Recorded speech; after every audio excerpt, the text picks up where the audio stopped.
Tuhan, Kaulah tempat perteduhan bagi kami turun-temurun. Sebelum gunung dilahirkan, bumi diperanakan, sampai selamanya Kaulah Allah. Kau kembalikan manusia pada debu dan berkata, kembalilah hai manusia. 1000 tahun di matamu bagaikan sehari, seperti giliran jaga waktu malam. Tuhan, Kaulah tempat perteduhan bagi kami turun-temurun. Sebelum gunung dilahirkan, bumi diperanakan, sampai selamanya Kaulah Allah. Kau hanyutkan manusia semuanya, manusia semuanya bagai linggih, bagai rumput yang bertumbuh di pagi berkembang, pada waktu petang jadi lisu dan layu. Tuhan, Kaulah tempat perteduhan bagi kami turun-temurun. Sebelum gunung dilahirkan, bumi diperanakan, sampai selamanya Kaulah Allah.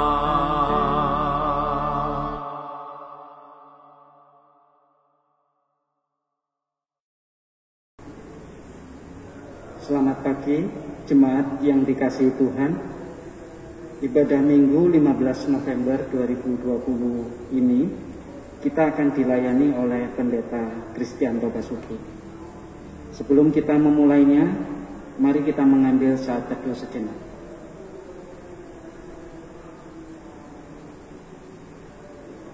Mari saya undang untuk berdiri dan bersama kita menyanyikan PKJ 13, bait yang pertama dan kedua, kita masuk rumahnya.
Jemaat yang dikasihi Tuhan, dalam pengakuan bersama mari kita nyatakan bahwa kebaktian kita pada saat ini berlangsung oleh karena pertolongan kita yang berasal dari Tuhan Allah Khalik langit dan bumi.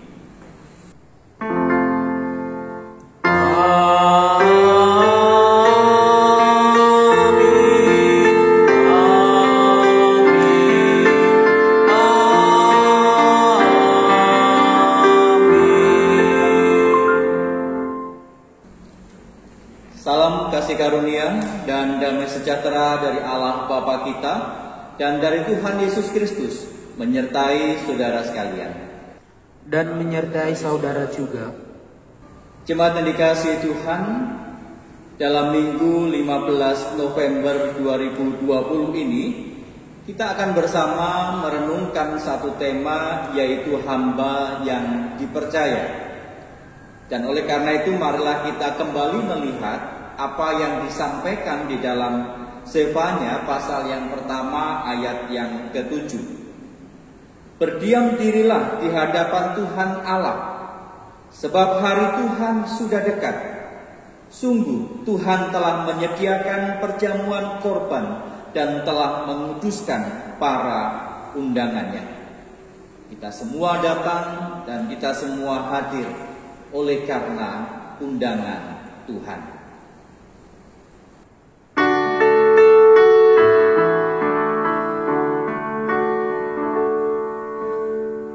Tuhan, Kaulah tempat perteduhan bagi kami turun temurun. Sebelum gunung dilahirkan, bumi diperanakan, sampai selamanya Kaulah Allah. Kau kembalikan manusia pada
Jemaat yang dikasihi Tuhan, mari bersama kita masuk dalam pengakuan dosa kita.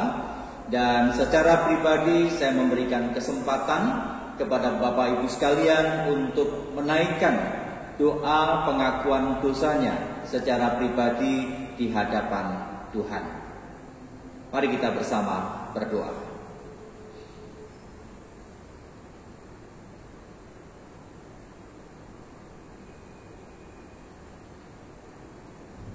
Tolonglah diri kami ya Tuhan, dan anugerah pengampunan yang kami mohonkan di dalam nama Tuhan Yesus Kristus.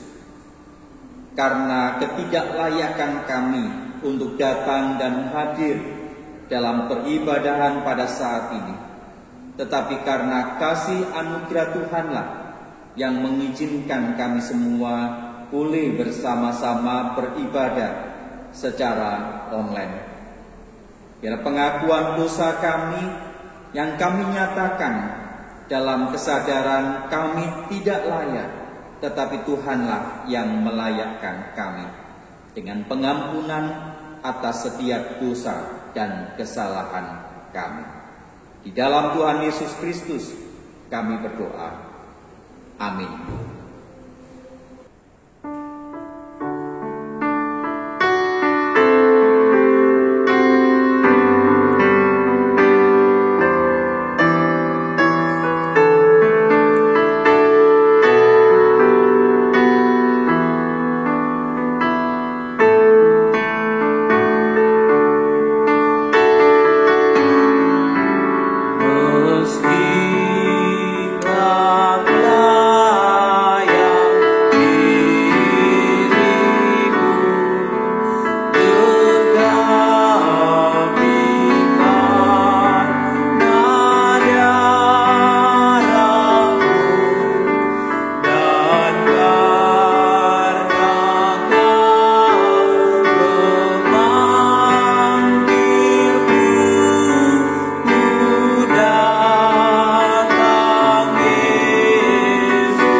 Saya undang jemaat untuk bersama berdiri dan kita mendengar akan berita anugerah seperti yang disampaikan di dalam 1 Tesalonika pasal yang ke-5 ayat yang ke-8 sampai dengan 11. Tetapi kita yang adalah orang-orang siang, baiklah kita sadar, berbaju sirahkan iman dan kasih dan berketopongkan pengharapan keselamatan.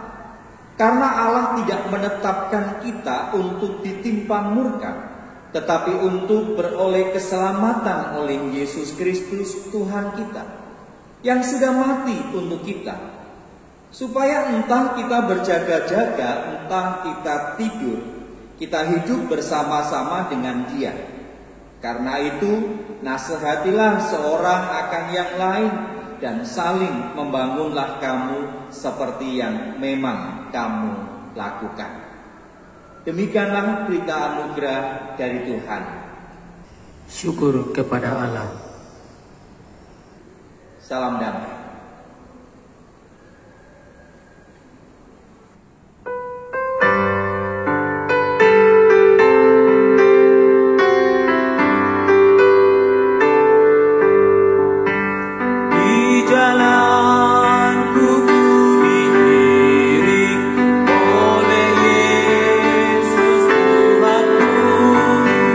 Apakah yang kurang lagi?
kita membaca dan merenungkan firman Tuhan, mari bersama kita berdoa.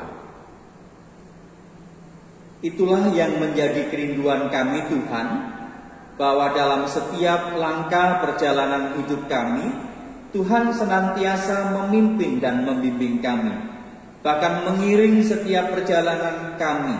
Dan itu kami dapatkan dalam keyakinan melalui sabda, melalui firman yang terus kami dengar dan kami hidupi dalam kehidupan kami. Oleh karena itu Tuhan, bersabdalah kepada kami, di dalam Tuhan Yesus Kristus kami berdoa. Amin. Jemaat yang dikasihi Tuhan, pembacaan Injil Tuhan Yesus Kristus menurut Matius pasal yang ke-25, ayat yang ke-14 sampai dengan yang ke-30. Injil Matius pasal yang ke-25, ayat yang ke-14 sampai dengan 30. Sebab hal kerajaan surga sama seperti seorang yang mau bepergian ke luar negeri, yang memanggil hamba-hambanya dan mempercayakan hartanya kepada mereka. Yang seorang diberikannya 5 talenta, yang seorang lagi 2, dan yang seorang lagi 1, masing-masing menurut kesanggupannya. Lalu ia berangkat. Segera pergilah hamba yang menerima 5 talenta itu. Ia menjalankan uang itu lalu beroleh laba 5 talenta. Hamba yang menerima 2 talenta itu pun berbuat demikian juga, dan berlaba 2 talenta. Tetapi hamba yang menerima 1 talenta itu pergi dan menggali lubang di dalam tanah, lalu menyembunyikan uang tuannya. Lama sesudah itu pulanglah tuan hamba-hamba itu, lalu mengadakan perhitungan dengan mereka. Hamba yang menerima 5 talenta itu datang, dan ia membawa laba 5 talenta, katanya, "Tuan, 5 talenta Tuhan percayakan kepadaku. Lihat, aku telah beroleh laba 5 talenta." Maka kata tuannya itu kepadanya, "Baik sekali perbuatanmu itu, hai hambaku yang baik dan setia. Engkau telah setia dalam perkara kecil, aku akan memberikan kepadamu tanggung jawab dalam perkara yang besar. Masuklah dan turutlah dalam kebahagiaan Tuanmu." Lalu datanglah hamba yang menerima 2 talenta itu, katanya, "Tuan, 2 talenta Tuhan percayakan kepadaku. Lihat, aku telah beroleh laba 2 talenta." Maka kata tuannya itu kepadanya, "Baik sekali perbuatanmu itu, hai hambaku yang baik dan setia. Engkau telah setia memikul tanggung jawab dalam perkara yang kecil, aku akan memberikan kepadamu tanggung jawab dalam perkara yang besar. Masuklah dan turutlah dalam kebahagiaan Tuanmu." Kini datanglah juga hamba yang menerima 1 talenta itu dan berkata, "Tuan, aku tahu bahwa Tuhan adalah manusia yang kejam, yang menuai di tempat di mana Tuhan tidak menabur, dan yang memungut dari tempat di mana Tuhan tidak menanam. Karena itu aku takut dan pergi menyembunyikan talenta Tuhan itu ke dalam tanah. Ini, terimalah kepunyaan Tuhan." Maka jawab tuannya itu, "Hai kamu hamba yang jahat dan malas. Jadi kamu sudah tahu bahwa aku menuai di tempat di mana aku tidak menabur, dan memungut dari tempat di mana aku tidak menanam. Karena itu, sudahlah seharusnya uangku itu kau berikan kepada orang yang menjalankan uang, supaya sekembalinya aku menerimanya serta dengan bunganya. Sebab itu ambillah talenta itu daripadanya dan berikanlah kepada orang yang mempunyai 10 talenta itu. Karena setiap orang yang mempunyai, kepadanya akan diberi. Siapa yang tidak mempunyai, apapun yang ada padanya akan diambil daripadanya. Dan campakkanlah hamba yang tidak berguna itu ke dalam kegelapan yang paling gelap. Di sanalah akan terdapat ratap dan gertak gigi." Demikianlah Injil Tuhan Yesus Kristus. Yang berbahagia adalah setiap kita yang mendengar akan firman Tuhan dan memelihara dalam kehidupan hari lepas sehari. Haleluya.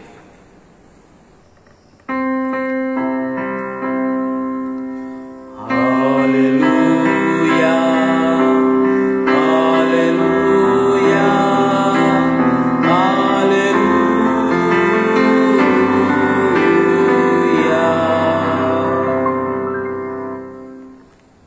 Jemaat yang dikasihi dan juga mengasihi Tuhan Yesus Kristus, di dalam buku nyanyian pelengkap Kidung Jemaat nomor 185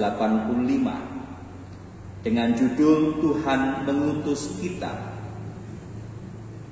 dan melihat irama dalam lagu itu sangat menyenangkan, cenderung ada dalam keceriaan dan kesukacitaan. Sehingga kalaupun kita menyanyikan lagu itu tanpa kita sadari, tubuh kita, anggota tubuh kita itu pun juga ikut bergerak. Nah, saudara, pernahkah kita menelisik akan lirik dari lagu itu? Dan saya coba membaca apa yang menjadi karangan dari Arnoldus Isaac Apitulei ini, dan ternyata tidak semudah dan tidak senyaman ketika lagu itu dinyanyikan. Baiknya seperti ini, Bapak Ibu. Tuhan mengutus kita ke dalam dunia, bawa pelita kepada yang gelap. Meski dihina serta dilanda duka, harus melayani dengan sepenuh. Dengan senang, marilah kita melayani umatnya. Dengan senang, berarti kita memuliakan namanya. Iramanya sangat ceria. Tetapi kalau kita telisik, kita renungkan, betulkah kenyataannya itu seperti yang disampaikan? Walaupun kita itu dihina, walaupun kita itu ada dalam keadaan duka, kita tetap melayani dengan senang. Ya, silakan saudara menjawab sendiri pertanyaan tersebut. Karena di balik dinamika keceriaan nyanyian ini, saudara mengingatkan bahwa Tuhan mengutus kita bukan ke tempat atau situasi yang selalu menyenangkan. Tetapi ketika Tuhan mengutus kita, Tuhan pun juga membekali kita dengan talenta agar tugas panggilan kita itu dapat kita kerjakan dengan baik. Nah, masalahnya apakah kita menyadari bahwa talenta yang Tuhan percayakan kepada kita itu, apakah talenta itu kita kelola dengan optimal? Nah, mari kita lihat di dalam bacaan kita, ya, dalam perumpamaan Tuhan Yesus tentang talenta dalam Matius 25 tadi. Karena melalui perumpamaan ini sesungguhnya kita diajar untuk kita dapat mengelola dengan baik. Di mana ketika kita melihat seorang saudagar yang mempercayakan talenta-talentanya itu kepada 3 orang.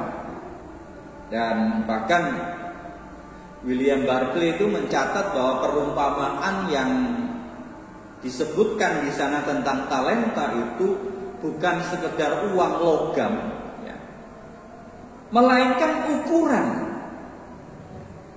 Jadi 5 talenta itu bukan banyaknya 5, bukan hanya sekedar itu, bukan soal tembaga ataupun emas atau perak, tetapi adalah ukuran. Jadi nggak hanya jumlah. William Barclay mengatakan bahwa bukan soal jumlahnya 1, 2, 3, 4, 5. Tetapi adalah juga soal ukuran, soal berat dari logam atau talenta itu. Nah, kalau perak itu dapat diidentifikasikan pada waktu itu cukup besar, sekitar 45.000. Itu kalau kita hitung dalam kondisi sekarang, gitu ya. Nah saudara, ketika sang tuan itu memberikan kepada hambanya, ada yang 5, ada yang 2, dan ada yang 1, tidak bisa dikatakan bahwa sang pemberi atau sang tuan itu berlaku tidak adil. Karena bahwa sang tuan itu tahu kapasitas, tahu kemampuan dari masing-masing orang yang akan diberikan tanggung jawab itu. Kepada mereka yang punya diberikan 5 talenta, tuan itu tahu seberapa besar kemampuannya di sana. Dan bahkan juga ketika sang tuan itu pergi dalam jangka waktu yang lama. Nah dari sini sebenarnya gambaran itu boleh menyatakan kepada kita bahwa Allah memberikan kepada manusia karunia yang berbeda kepada setiap orang. Jadi bukan soal jumlah talenta yang ada di sana, tetapi adalah bagaimana para hamba itu mengelola dan mempergunakan talenta. Dan saudara, dikatakan di sana bahwa Allah tidak pernah menuntut dari seseorang kemampuan-kemampuan yang tidak ia miliki. Tetapi Tuhan meminta agar setiap orang memanfaatkan sepenuhnya semua kemampuan yang ia miliki.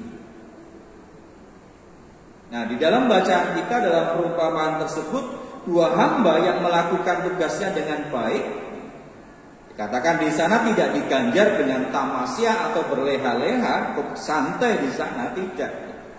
Tetapi bahwa dia akan diberikan tanggung jawab yang lebih besar yang sudah menanti dalam pekerjaan Tuhan. Dan ini berbeda dengan yang menerima atau diberikan satu talenta di sana. Dikatakan di sana dia malah mengubur, dan hamba ini mengatakan tuannya itu adalah tuan yang jahat begitu. Dan sebaliknya sang tuan ini pun juga mengatakan bahwa dia adalah hamba yang jahat. Bahkan sang penulis di sana. Nah pertanyaannya, kok bisa? Bukankah bahwa hamba ini tidak melakukan korupsi? Dia tidak menggunakan talenta itu untuk kepentingan dirinya, untuk dia berfoya-foya.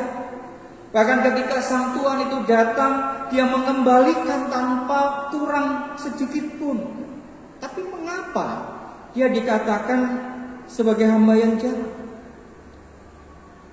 Karena ternyata bahwa dia tidak melakukan apa-apa dengan talenta itu. Seandainya kalau kita boleh berandai-andai di sana, seandainya ia melakukan sesuatu dengan 1 talenta itu lalu hilang, bukankah hal itu terasa lebih baik daripada tidak berbuat apa-apa? Ini selalu menjadi godaan bagi orang yang menerima 1 talenta, yang kerap kali dia mengatakan, saya kan hanya menerima talenta sedikit, maka sedikit pula yang bisa saya lakukan. Benarkah saudara, sedikit talenta itu kemudian bisa menjadi sebuah alasan untuk kita tidak mengembangkan karya di sana? Ataukah memang itu menjadi sebuah alasan untuk kita tidak melakukan apa-apa? Saudara, kita pernah mendengar seorang yang bernama Stephen Hawking, seorang yang menekuni ilmu fisika. Dia seorang yang sangat cemerlang, bahkan dalam usianya dia juga banyak sekali membuat tulisan, dan bahkan yang cukup terkenal itu adalah A Brief History of Time, tentang sejarah perjalanan waktu dengan segala riset dan lain sebagainya. Dan dia mengerjakan itu dengan keterbatasan yang ada, saudara. Karena ketika dia usia 21 tahun, dia menderita sebuah penyakit yang disebut dengan amyotrophic lateral sclerosis. Jadi penyakit ini menyebabkan melemahnya otot dan kemudian kelumpuhan dan kehilangan kemampuan bicara. Hawking tidak menyerah, saudara. Bahkan dengan imajinasinya, dengan pandangan visionernya, gitu ya, dia juga membuat synthesizer, pembangkit suara, sehingga dengan dia menekan tombol dalam sebuah keyboard, dia bisa memilih kata-kata dalam layar komputer dan menjadikan kalimat, dan itu menjadi sarana untuk dia berkomunikasi dengan orang lain. Dia tidak menyerah dengan keadaan, bahkan dalam kelemahan fisik sekalipun dia masih mampu mengobarkan semangat, bahkan dia masih mampu mengaktualisasikan diri. Jadi ada banyak tulisan yang muncul oleh karena pemikirannya di sana. Ini sebuah catatan dari sebuah buku, saudara, A Beautiful Bird, tahun 2013 yang ditulis oleh Agus Santoso. Kembali dalam perumpamaan tentang talenta. Kisah ini mengungkapkan sebuah hukum yang sifatnya universal, bahwa kepada orang yang mempunyai lebih banyak akan diberi, dan orang yang tidak mempunyai itu akan diambil. Artinya apa? Kalau seseorang itu menyadari bahwa dia punya talenta, dia pergunakan talenta itu, dia akan semakin mampu bekerja, semakin dia akan kelola talenta itu. Namun jika ia punya talenta dan kemudian gagal memanfaatkannya, dia sungguh-sungguh akan kehilangan talenta itu. Misalnya saja kita punya kemahiran di bidang olahraga atau seni, kita punya karunia melakukan sesuatu, semakin kita mempergunakan, semakin kita melatih talenta itu, semakin akan banyak hal yang bisa kita kerjakan. Prestasi, bahkan juga seni, karya kita bisa hasilkan. Permainan musik, sebuah hiburan yang bisa kita bagikan kepada orang lain. Nah, sebaliknya, kalau kita menguburnya, kita membiarkan, maka kita akan kehilangan talenta kita itu, kehilangan keahlian kita itu.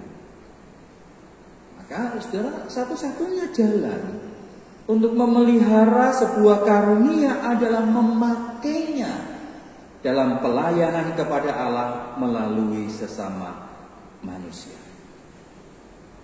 Tuhan mengutus kita dan Tuhan melengkapi kita dengan talenta seperti dalam perumpamaan.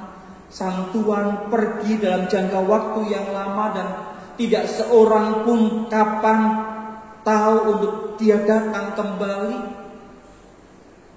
Dan kita lakukan, yang bisa kita kerjakan adalah melakukan apa yang menjadi kehendak Tuhan, mengasah setiap talenta yang Tuhan percayakan kepada kita, karena semuanya itu akan diminta pertanggungjawabannya kelak di hadapan Tuhan.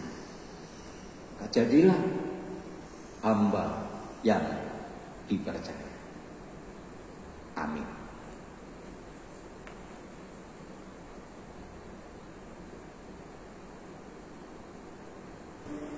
Jemaat Tuhan, mari dengan berdiri kita mengikrarkan iman kita dengan mengucapkan pengakuan iman rasuli yang berbunyi demikian.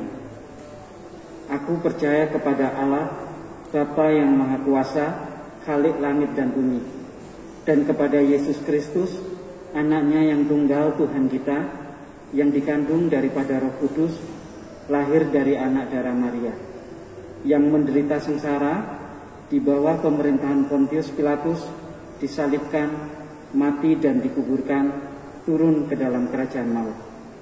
Pada hari yang ketiga, bangkit pula dari antara orang mati, naik ke surga, duduk di sebelah kanan Allah Bapa yang Maha Kuasa. Dan dari sana ia akan datang untuk menghakimi orang yang hidup dan yang mati. Aku percaya kepada Roh Kudus, gereja yang kudus dan am, persekutuan orang kudus, pengampunan dosa, kebangkitan orang mati, dan hidup yang kekal. Amin. Jemaat yang dikasihi Tuhan, kita masuk dalam doa syafaat. Mari bersama kita berdoa. Bapa di dalam surga, Saat ini Tuhan, kami mengingat akan setiap pergumulan, baik pribadi lepas pribadi kami, kehidupan keluarga, bahkan kehidupan bermasyarakat kami, di tengah situasi pandemi yang masih belum usai. Ada banyak tantangan yang harus kami hadapi. Tetapi meminjam apa yang firman sudah sampaikan kepada kami, Tuhan yang mengutus kami bukan dalam situasi yang aman, yang nyaman, tetapi dalam situasi yang berat sekalipun. Tuhan tidak meninggalkan kami, bahkan Tuhan memberikan kepada kami talenta-talenta yang ada.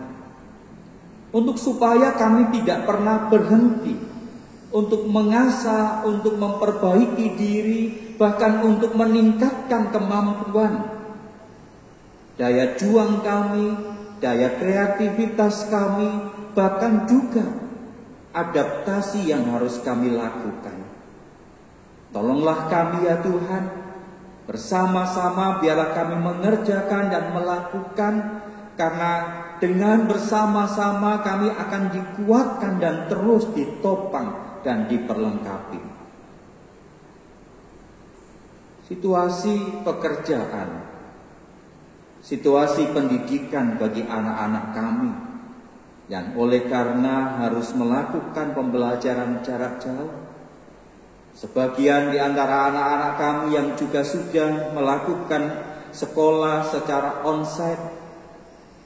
Kami mohon Tuhan, kiranya hikmat Tuhan terus menuntun baik pemangku sekolah ataupun anak-anak untuk tetap menjaga diri, menjaga kesehatan, supaya kondisi kesehatan tetap terjaga dan terhindar dari paparan virus COVID-19 ini ya Tuhan. Kami juga serahkan untuk pemerintah dan bangsa kami, Kota Tuban secara khusus. Kami mohon berkat dan hikmat Tuhan untuk penanganan mereka yang saat ini menderita sakit dalam perawatan di rumah sakit oleh karena COVID. Kami mohon berkat dan hikmat Tuhan juga untuk tenaga kesehatan yang merawat, yang mendampingi. Tuhan berikan kesukacitaan, semangat untuk boleh mendampingi saudara-saudara kami yang ada di dalam keadaan sakit. Bapa di dalam surga, biarlah situasi ini juga menjadi kepedulian bersama kami, masyarakat, bahkan juga aparat, tenaga pemerintahan yang ada, dan bahkan dalam kebersamaan selaku umat beragama di Kota Tuban. Biarlah kami terus saling mendoakan, saling bahu-membahu, saling menolong. Terlebih Tuhan, juga untuk kerinduan bagi gerejamu untuk boleh melaksanakan ibadah secara onsite. Tolonglah kami, pimpin dan bimbing kami senantiasa. Terima kasih ya Bapa, kami serahkan untuk pilkada serentak yang akan dilaksanakan tanggal 9 Desember. Secara khusus untuk Kota Tuban, biarlah dengan calon yang ada, nomor urut 1, 2, dan 3, bersama dengan para pendukung yang ada, untuk boleh melaksanakan pemilihan kepala daerah ini secara adil, bermartabat, penuh dengan kedamaian, tanpa ada hal-hal yang saling menjelekkan, hal-hal yang saling merusak satu dengan yang lain. Kami rindu bahwa pilkada ini penuh dengan kedamaian, pilkada ini menjadi sesuatu yang menyenangkan bagi kehidupan pemerintahan Kota Tuban. Terima kasih Bapa, biar damai sejahtera-Mu terus melingkupi hidup bangsa dan negara kami, bahkan seluruh dunia ini. Di dalam Tuhan Yesus Kristus kami menaikkan doa syafaat kami ini yang telah mengajar kami doa yang bersama akan kami nyanyikan.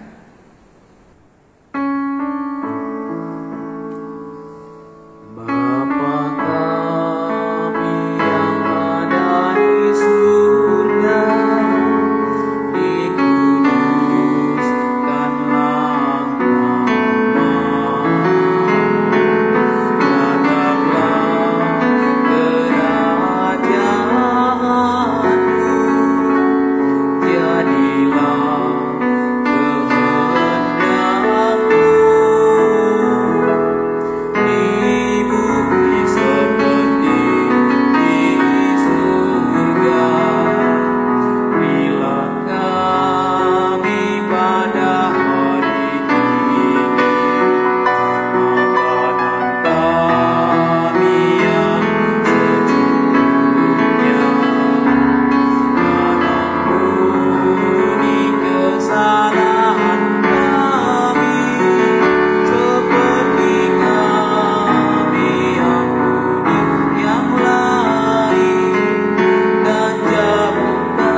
memberikan persembahan, kami sampaikan nats persembahan sebagai dasar kita memberikan persembahan pada kebaktian saat ini yang terdapat di dalam Matius 5 ayat 23 sampai 24 yang berbunyi demikian. Mengucap syukurlah dalam segala hal, sebab itulah yang dikehendaki Allah di dalam Kristus Yesus bagi kamu. Sebab itu jika engkau mempersembahkan persembahanmu di atas mezbah dan engkau teringat akan sesuatu yang ada di dalam hati saudaramu terhadap engkau, tinggalkanlah persembahanmu di depan mezbah itu dan pergilah dahulu dengan saudaramu, lalu kembali untuk mempersembahkan persembahanmu itu.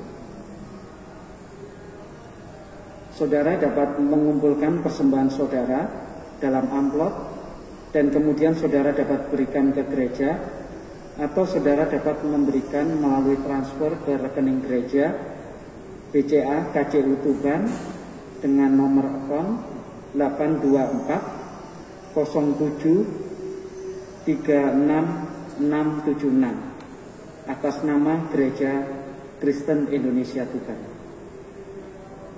Sambil kita mengumpulkan persembahan, kita akan menyanyikan dari NKB 133 bait yang pertama dan ketiga, Syukur Padamu ya Allah.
Mari kita berdoa.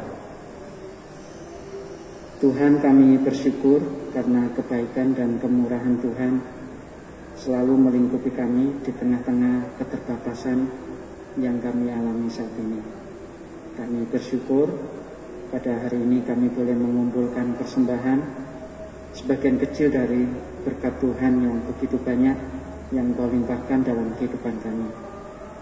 Kami berdoa agar Tuhanlah yang boleh memberkati persembahan kami dan memberkati penatua yang akan mengelolanya supaya digunakan untuk sebesar-besarnya kemuliaan-Mu Tuhan. Terima kasih Tuhan, di dalam nama Tuhan Yesus kami berdoa. Amin.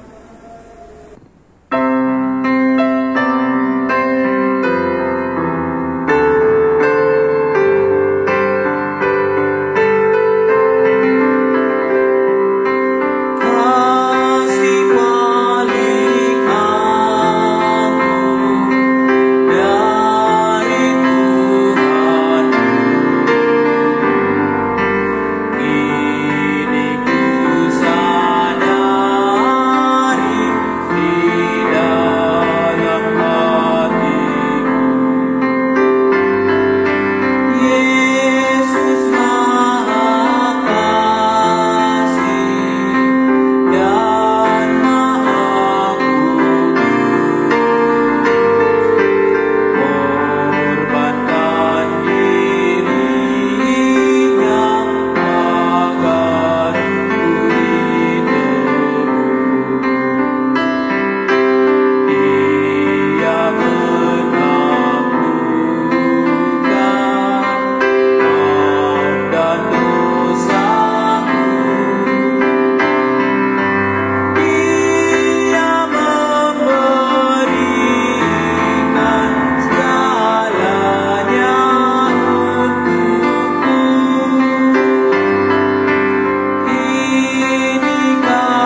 Jemaat yang dikasihi Tuhan, arahkanlah hatimu kepada Tuhan. Kami mengarahkan hati kami kepada Tuhan. Jadilah saksi Kristus. Syukur kepada Allah, Terpujilah Tuhan. kini dan selamanya. Terimalah akan berkat-Nya. Tuhan memberkati dan melindungi engkau. Tuhan menyinari engkau dengan wajah-Nya dan memberi engkau kasih karunia. Tuhan menghadapkan wajah-Nya kepadamu dan memberi engkau damai sejahtera.